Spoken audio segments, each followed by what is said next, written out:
When I was little, I had awful night terrors. Not about ghosts or monsters, but everyday things. And somehow, that was worse.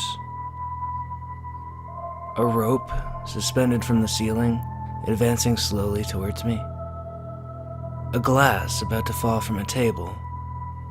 A light about to be turned on. Meaningless things taking on significance, as they only can in dreams. I was a rubber band stretching to breaking point. I woke up from these dreams hallucinating that the ceiling was coming down on me, crushing me. And every night, without fail, my mother would rush in to comfort me. I groped for the belt of her robe, tied tightly around her middle, dividing her into halves. Clutching at her with drowning hands, I'd squeeze the familiar shape of her until I knew for certain that I was awake, that the hands on my back were really hers. We'd sit there, my sweat seeping into her pajamas while she stroked my damp hair.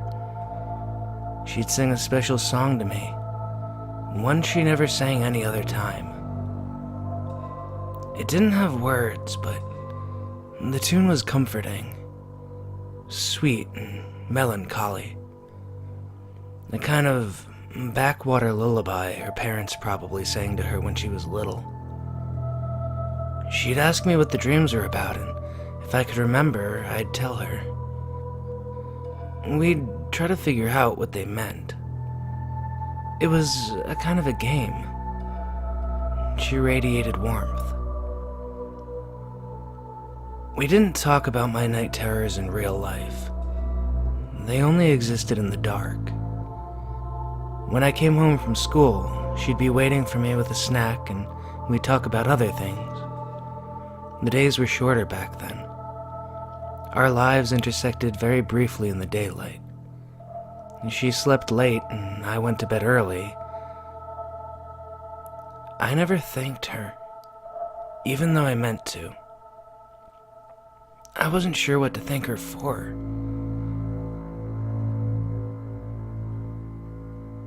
She died when I was in college. An aneurysm.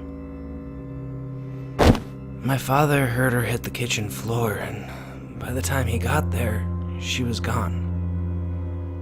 It was very quick, which was at least a small comfort as we prepared for her burial. The house was full of food smells and perfume that night. The neighbors had been there. All of them, judging by the state of the refrigerator. My father and I sat on the back porch together in the thinner air. He was smoking a cigar, a habit my mother had always hated.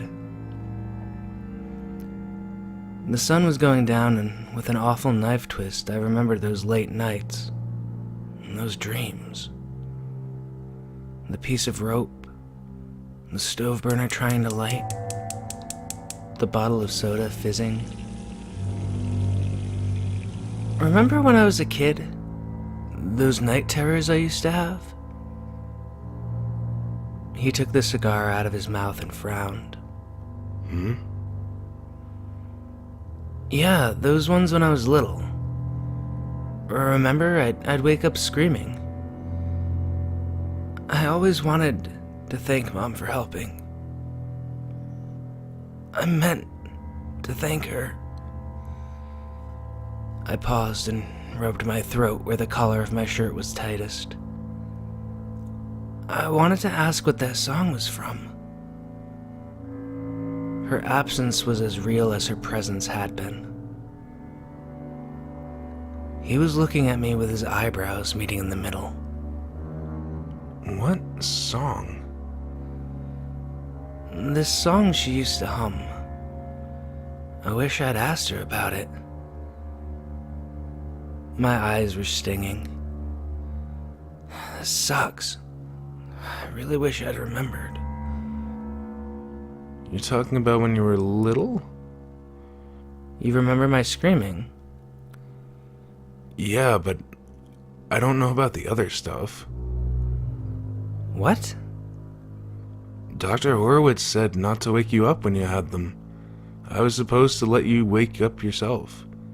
You'd scream and scream, but you'd always go back to sleep after a little while. Yeah, because Mom was there. He settled back in his chair. You were dreaming still. About what? He stubbed the cigar out.